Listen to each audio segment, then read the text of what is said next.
नमस्कार दोस्तों, स्वागत है आपका ज्ञान टी यूट्यूब चैनल पर। आज हम मध्यकालीन इतिहास के दिल्ली सल्तनत पर बात करेंगे और दिल्ली सल्तनत के अंतर्गत जो हमारा चल रही सीरीज है उसमें लोदी वंश पर हम बात करेंगे। इसके पहले जो आपने देखा, जैसे लोदी वंश हमारा 1451 से लेकर के 1526 तक 1451 टू 1526 AD तक रहा। इसके पहले हमने सैयद वंश पर बात की है। सैयद वंश हमारा आई बटन पर दिया गया है ऊपर, वहां से जाकर आप पढ़ सकते हैं। इसके अलावा यदि आप अभी नए जुड़े हैं तो डिस्क्रिप्शन में बाकी सारे दिए गए हैं विधिवत अलग अलग वंश, वहां से जाकर आप पढ़ सकते हैं। तो हम लोदी वंश पर बात करेंगे। तो लोदी वंश पर बात करने में पहली जो हम बात करेंगे वो ये है कि लोदी वंश 1451 में गद्दी पर बैठे बहलोल लोदी। इससे पहले ये राजवंश नहीं हुआ करते थे। ये राजवंश बने तो यूपीएससी के अकॉर्डिंग अगर देखा जाए तो यूपीएससी एक प्रश्न पूछता है कि यह निम्न में से लोदी किस प्रकार की जाति थी। लोदी वंश कहाँ से जन्मा है, कहाँ का वंश है, इनका वास क्षेत्र कहाँ पर है, ऐसे बहुत सारे प्रश्न बन जाते हैं। तो हम छोटा सा प्रकाश डालते हैं लोदी पर। तो पहली बात आती है, जो लोदी शब्द है ये कहाँ से बना। जो लोदी शब्द बना ये कहाँ से बना। तो लोदी जो शब्द बना है ये पश्तो भाषा का शब्द है। किस भाषा का शब्द है? तो पश्तो भाषा का शब्द है लोदी। ये जो पश्तून लोग होते हैं, पश्तो भाषा है जो पश्तून बोलते हैं, और जो पश्तून लोग हैं ये पाकिस्तान और अफगानिस्तान क्षेत्र में पाए जाते हैं।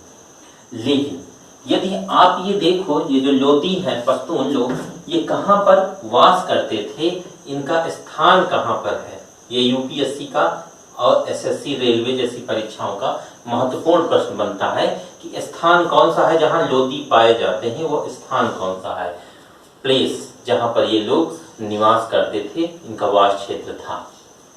जब स्थान की बात करते हैं तो यदि हम बात करें पूर्व में, तो पूर्व की जब हम बात करते हैं तो यहाँ पर बात आती है कि पूर्व में मुल्तान से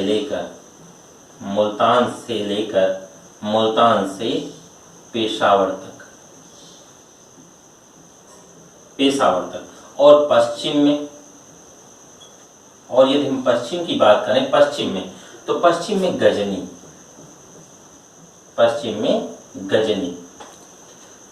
में फैला हुआ ये क्षेत्र है जहां पर कौन किसका वास था? लोदियों का। लोदी लोग रहते थे और इस पूरे में फैला हुआ पर्वत है जिसका नाम है सुल्तान पर्वत, जिस पर वास करते थे लोदी।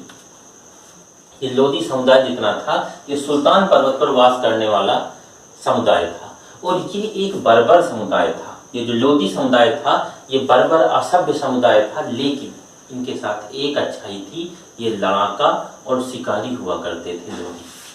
इस बात को देखते हुए इन्हें जो शासक वर्ग था उसने इन्हें सैनिक के रूप में, सेवक के रूप में और गुलाम के रूप में स्वीकारा। किसको? लोदियों को। जब इन्हें गुलाम बनाकर लाया तो इन्होंने सेवा की। अच्छा, ये लड़ाका थे, अच्छे शिकारी थे, अच्छे योद्धा थे, इस कारण इन्हें शासन में धीरे धीरे प्रमोट करते करते और यहाँ तक लाया गया। हुआ क्या कि जो लोदी वंश का संस्थापक है बहलोल लोदी, जिसको अभी हम आगे विस्तार से पढ़ेंगे, बहलोल लोदी को मोहम्मद शाह जो सैयद वंश का था, कौन? मोहम्मद शाह सैयद वंश का है, आई बटन पर दिया गया है, आप पढ़ सकते हैं सैयद वंश को। तो मोहम्मद शाह ने बहलोल लोदी को अपना पुत्र कहा। किसे? बहलोल लोदी को अपना पुत्र कहकर संबोधित किया। क्या कहा? पुत्र।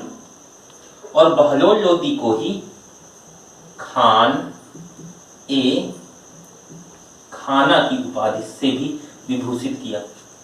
खाना की उपाधि से भी विभूषित किया। यहां से बहलोल लोदी प्रमोटेड हुआ और आगे बढ़ा, और जैसे ही सैयद वंश समाप्त हुआ जो 1414 से 1451 तक चला था। 51 में जैसे ही सैयद वंश समाप्त हुआ, इसने लोदी वंश की नींव डाली। तो अब हम उस पर बात करते हैं।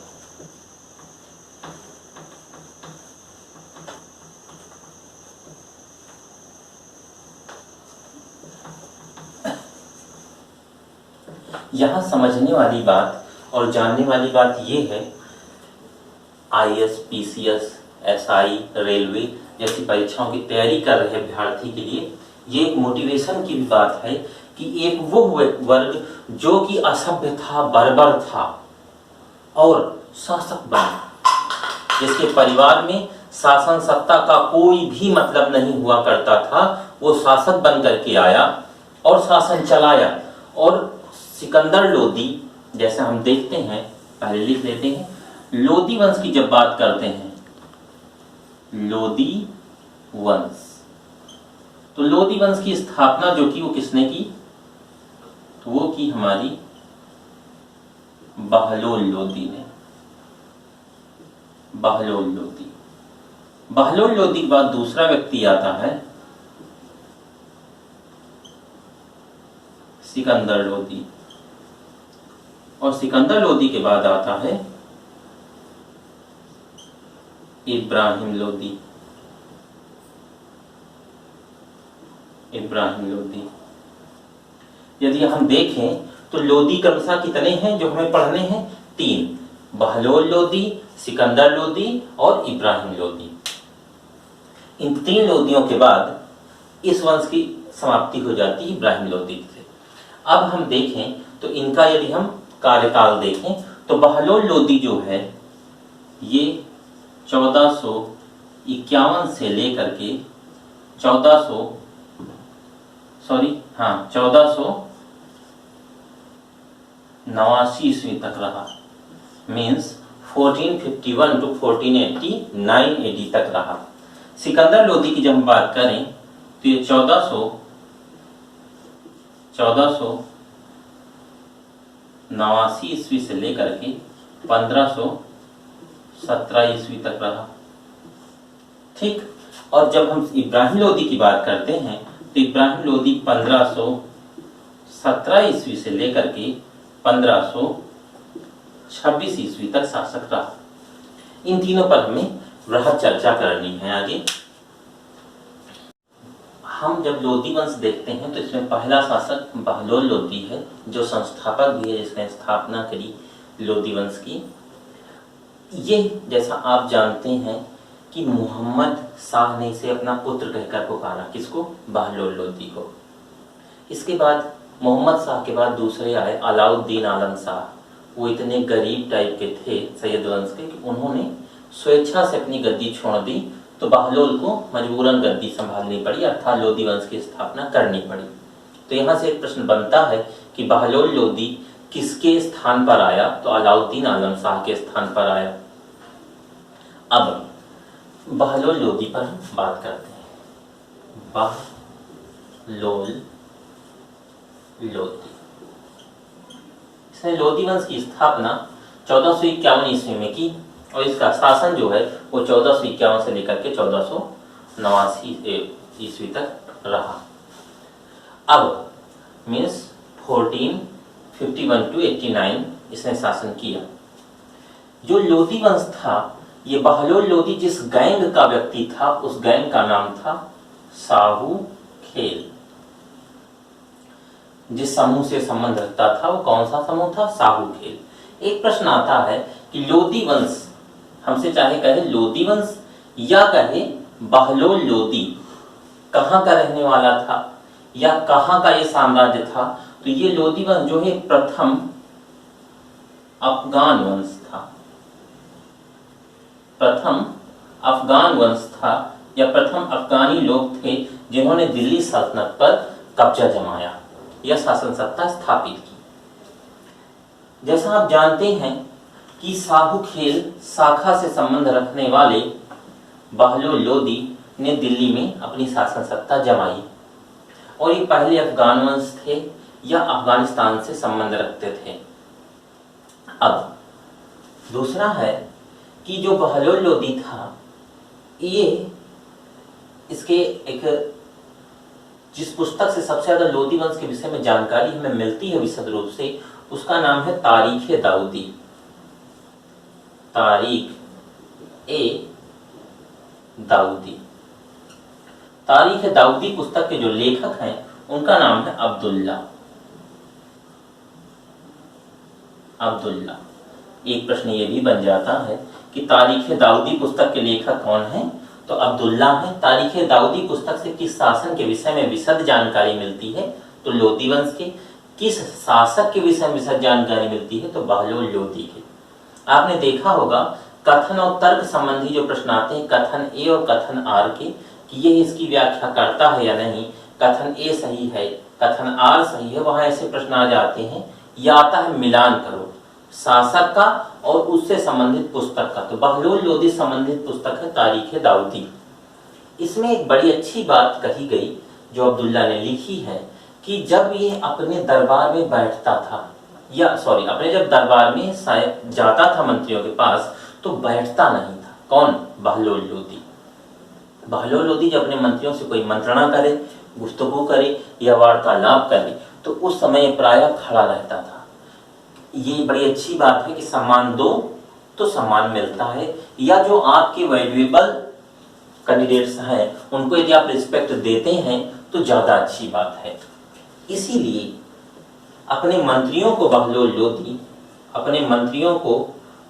लोदी किस नाम से पुकारता था? तो उन्हें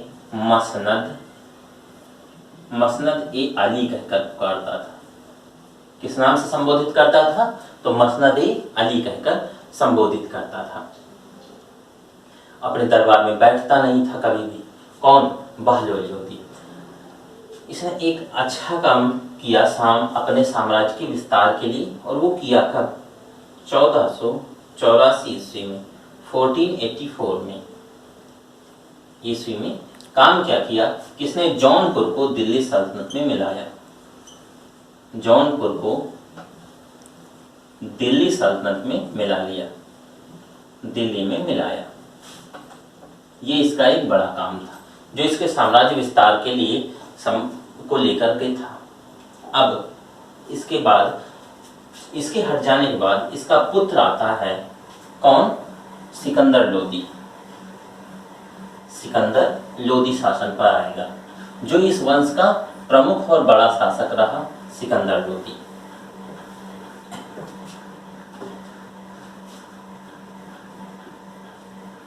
सिकंदर लोदी।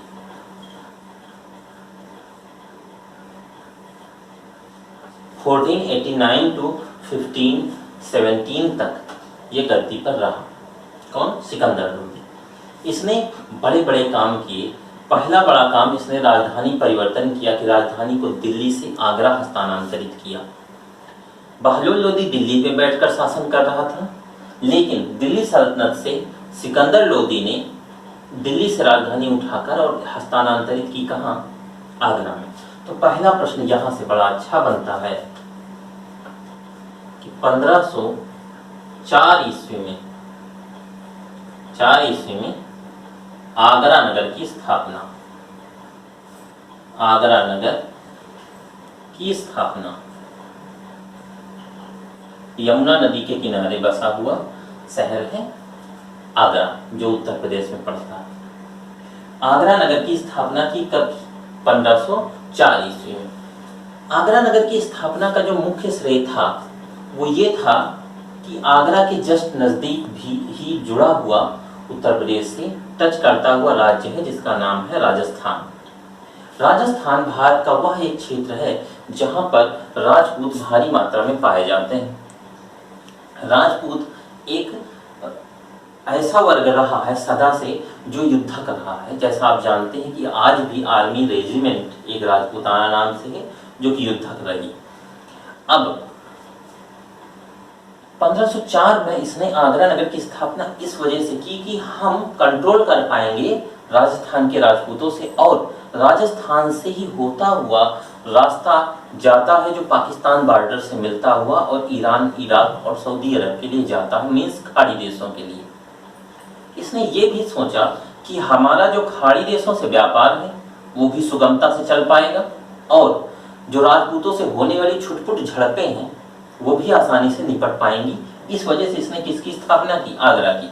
यहाँ से दो प्रश्न बनते हैं IAS, PCS और ग्रेड B और A जैसी परीक्षाओं, C में भी पूछ लेते हैं, SSC, CGL, 10+2 में भी पूछ लेते हैं, NTPC लायक भी है कि आगरा नगर की स्थापना क्यों की गई। इसके दो कारण, पहला है एक व्यापारिक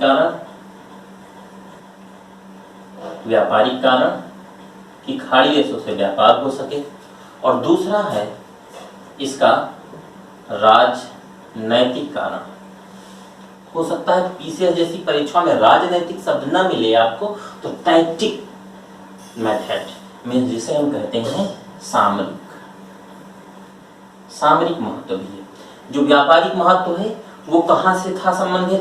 तो खाड़ी देशों से संबंधित था। जो राजनैतिक और सामरिक था तो वो कहाँ से था? राजस्थान से था।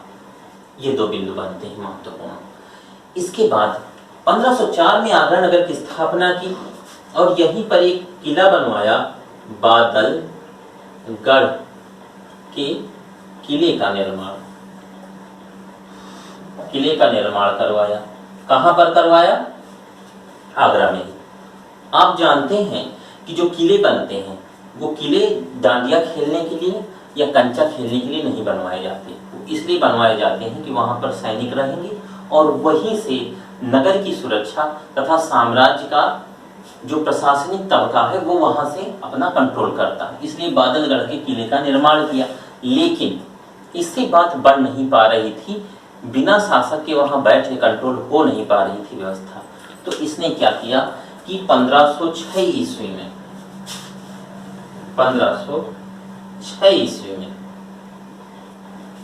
आगरा को राजधानी बनाया।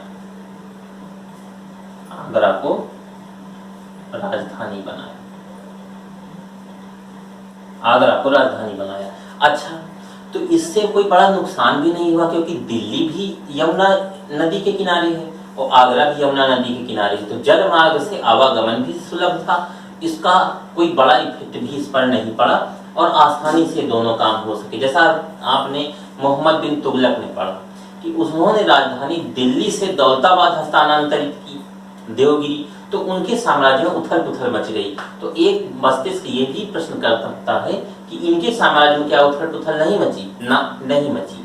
क्यों नहीं मची? क्योंकि शासक एक ही दिन में, दिल्ली से आगरा कोई बहुत बड़ी दूरी नहीं है, विदिन 24 आवर्स उस समय आया जाया जा सकता था बड़े आसानी से। और वो भी जो शासक वर्ग होता था उनके पास नाव चलाने वालों की संख्या एक से अधिक हुआ करती थी, तो वो थोड़ा जल्दी आ जा सकते थे।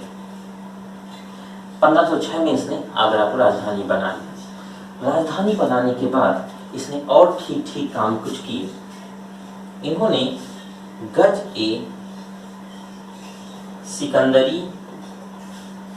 गजे सिकंदरी नामक एक नाप यंत्र बनाया, जिससे नाप की जा सकती है, नापा जा सकता है।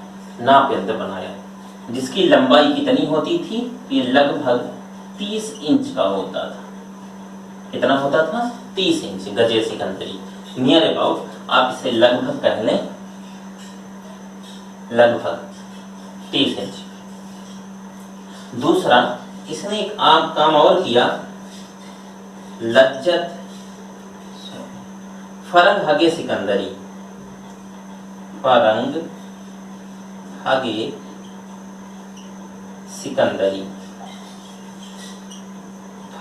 सिकंदरी, एक आयुर्वेदिक ग्रंथ है जिसका फारसी अनुवाद करवाया। आयुर्वेदिक ग्रंथ फारसी अनुवाद करवाया। इसने सिकंदर लोदी। दूसरा, इसने लज्जत ए सिकंदरी जो था, ये गान मीन्स सिंगिंग, गान विधा की रचना करवाई। इसके शासनकाल में। गजे सिकंदरी नाप यंत्र है। फरंग हगे सिकंदरी एक आयुर्वेदिक ग्रंथ है जिसका फारसी में अनुवाद करवाया है। किसने? सिकंदर लोदी ने। लज्जत सिकंदरी एक दान विधा की रचना करवाई। किसने करवाई? तो सिकंदर लोदी ने। और क्या कराया, उस पर प्रकाश डालते हैं।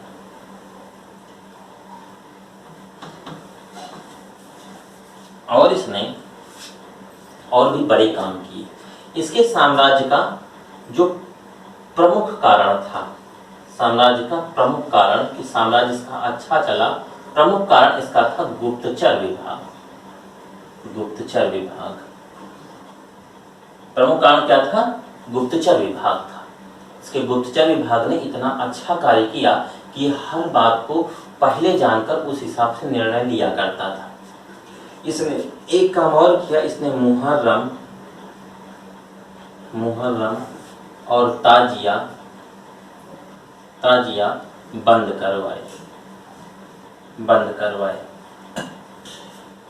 करवाए। लेकिन ये देखो, ये दोनों धार्मिक मुद्दे हैं। ये स्वयं इस्लाम धर्म को मानने वाला था और इस्लाम में ही मुहर्रम और ताजिया होते हैं। इनको इसने बंद करवाया, तो इसके लिए कारण इसे बहुत विरोध झेलना पड़ा। हमेशा से आप जैसा जानते हैं कि कोई भी यदि शासक वर्ग कोई परिवर्तन करेगा तो विरोध तो होना ही होना है। लेकिन इसने बड़ा काम ये किया, ये दो चीजें बंद करवाई। एक जो इसमें बड़ा काम किया वो ये किया कि मस्जिद को शिक्षा केंद्र बनाने का प्रयास, शिक्षा केंद्र बनवाया कि मस्जिदों में नमाज के साथ साथ पढ़ाई भी होगी। ये काम शुरू करवाने का कार्य किसका था? तो सिकंदर लोदी का। दूसरा, ये व्यक्तित्व को अच्छा रखने के लिए, पॉइंट लिखना चाहे तो आप लिख लें अपने नोट्स में, कि व्यक्तित्व को अच्छा रखने के लिए इसने दाढ़ी नहीं रखी। ये दाढ़ी नहीं रखता था कौन? सिकंदर लोदी। मस्जिदों को शिक्षा का केंद्र बनवाया, गुप्तचर विभाग इसका बड़ा अच्छा काम किया। इसके बाद इसने और काम किए, ये दो हो गया। हाँ, एक काम और, इसने अफगानी अमीरों को पूर्ण सम्मान दिया।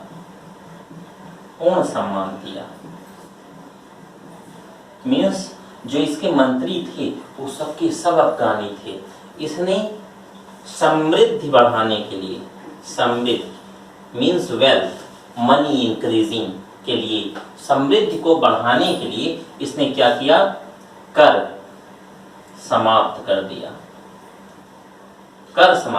किससे कर समाप्त किया? इंपॉर्टेंट पॉइंट है, व्यापारियों से इसने कर समाप्त कर दिया कि हम टैक्स नहीं लेंगे तुमसे, तुम व्यापार करो। वो किस लिए? ताकि लोगों में समृद्धि बढ़े, लोग धनवान हो। कर समाप्त किया। दूसरा, इसने किसानों से समाप्त किया खाद्यान्न कर समाप्त कर दिया। किससे? किसान वर्ग से। ये बड़े काम इसने किए। अब इसके बाद ये खत्म हुआ और इसके बाद फिर दूसरे हमारे शासक कौन आए? इब्राहिम लोदी हमारे इनके खत्म होने पर मीन्स 1517 ईस्वी में इब्राहिम लोदी आ गए। तो जब सिकंदर खत्म होता है तो उनका लड़का आता है, इसका नाम है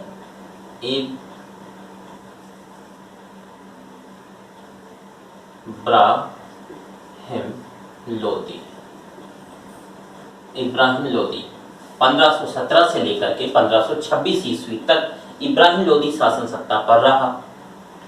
इसने एक काम किया कि इसका एक छोटा भाई था जिसका नाम था जलाल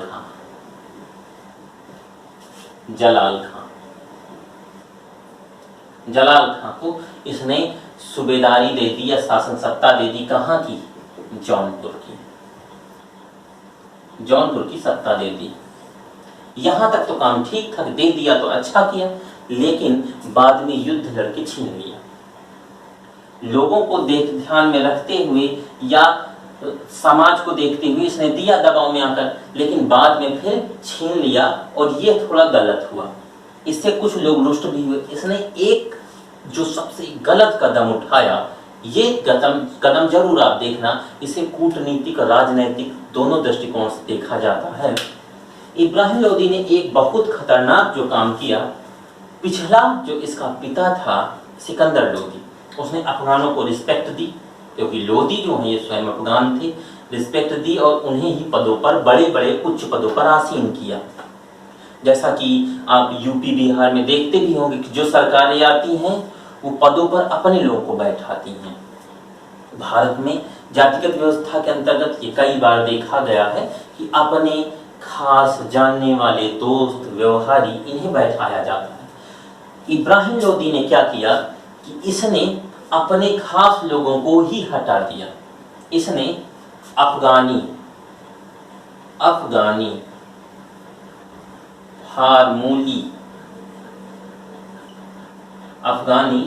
हारमूली, लोहानी,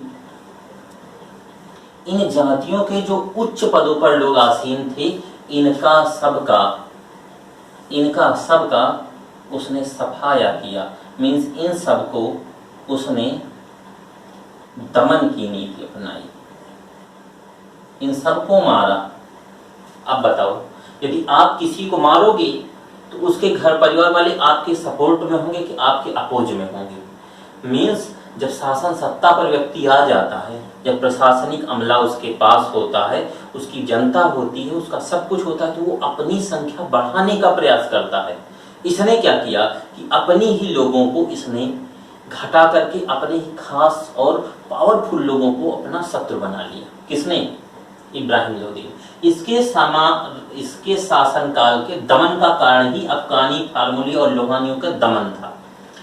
इसके बाद ये दमन किया और दमन के बाद इसके हाथ लग गया राजपूतों से युद्ध।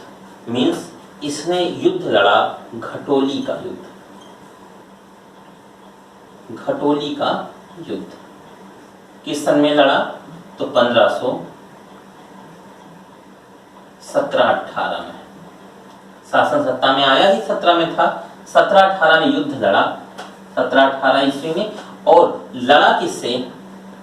ये युद्ध किससे लड़ा? तो राणा सांगा वर्सेस मीन्स बनाम कौन? इब्राहिम लोदी।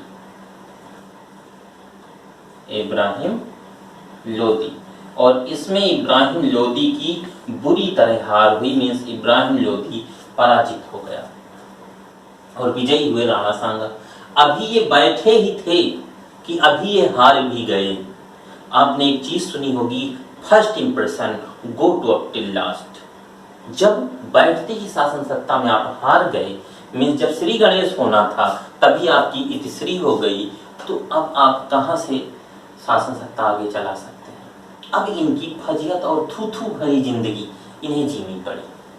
पहला ही शासन बैठते ही आप हार गए। जिसके पिता ने बादलगढ़ का किला बनवाया, जिसके पिता ने आगरा नगर की स्थापना राजपूतों से लड़ने के लिए की, जिसने खाड़ी देशों से हमारा अच्छा संबंध बना रहे आगरा नगर बनाया, यमुना में दौड़ता रहा दिल्ली से आगरा, आगरा से दिल्ली, उसका लड़का आते ही हार जाए तो एक प्रश्न चिन्ह बनता है। और जबकि आपने अपने भाई का भी दमन कर डाला, नहीं तो ये आपके साथ मजबूती था। आपके साथ अफगानी, फार्मूली, लोहानी जो मंत्री थे वो आपकी मजबूती थे, आपने उनका दमन किया। अच्छा, इसके बाद में हुआ क्या कि जब इसने इतना दमन कर दिया तो अब लोगों ने ये सोचा कि ये दमन ज्यादा कर रहा है तो इनके लिए कोई वमन लाया जाए, कोई बड़ी चीज लाई जाए जो इनका समूल नाश कर सके। तो इन्होंने उस समय के ही एक प्रताड़ित अफगानी व्यक्ति को पहचाना जिसका नाम था बाबर, मावरा-उन-नहर में जन्मा, उसको बुलाकर ये लोग लाए। और 1526 ईस्वी में पानीपत के युद्ध में ऐसी बुरी तरह ये हारा कि फिर ये मैदान में ही रह गया और इसकी जिंदगी खत्म हो गई। किसकी? इब्राहिम लोदी की। तो अब आप आगे चलते हैं। घटोली का युद्ध 1517-18 और 1526 ईस्वी में युद्ध हुआ कौन सा? तो पानीपत का प्रथम युद्ध, पानीपत का प्रथम युद्ध, फर्स्ट वार जो हुआ पानीपत का, उसमें ही मारा गया कौन? इब्राहिम लोदी, जो किसके साथ हुआ? बाबर और इब्राहिम लोदी। इसमें भी इब्राहिम लोदी हारे और बाबर जीता। इसमें भी इब्राहिम लोदी हार गए और बाबर जीता, और यहीं से बाबर ने मुगल वंश की स्थापना की। कब की? तो 1526 ईस्वी पानीपत के प्रथम युद्ध के साथ। अब यहाँ समझने वाली बात यह है, इन्होंने अपने भाई से भी दुश्मनी ली, अपने चाचा से भी दुश्मनी ली, अपने खास जो अभी तक रहे सत्ता में उनसे दुश्मनी ली, और पावरफुल लोगों से दुश्मनी लेकर इन्होंने अपने सत्ता का दमन किया। इस हिसाब से ये हमारे पास अब यहीं पर एक हमारे इतिहासकार हैं इम्तियाज, उन्होंने लिखा है कि इब्राहिम लोदी एकमात्र ऐसा इकलौता सुल्तान था दिल्ली सल्तनत का जो युद्ध मैदान में मारा गया। अकेला सल्तनत की समाप्ति, अकेला ऐसा शासक जो युद्ध मैदान में मरा, युद्ध मैदान में मरा, वो कौन था? तो वो था इब्राहिम लोदी। इस प्रकार से बहलोल लोदी जो इतनी कष्ट भरी जिंदगी जीकर, मीन्स सैनिक वर्ग रहकर, मंत्री वर्ग रहकर जीवन प्रारंभ करता है, शासक बनता है, जिसका पुत्र सिकंदर छा जाता है, और उसी का लड़का इब्राहिम लोदी अपनों का ही गला घोटकर और खुद भी मर जाता है। तो इस हिसाब से ये लोदी वंश समाप्त होता है, और अगला जो हमारा चलेगा वो हमारा नेक्स्ट वीडियो में हम। अच्छा, एक जो विशेष बात है, आप इसे शेयर जरूर कर दें ताकि अन्य आपके मित्र भी इसे पढ़ सकें। ठीक है दोस्तों, थैंक्स।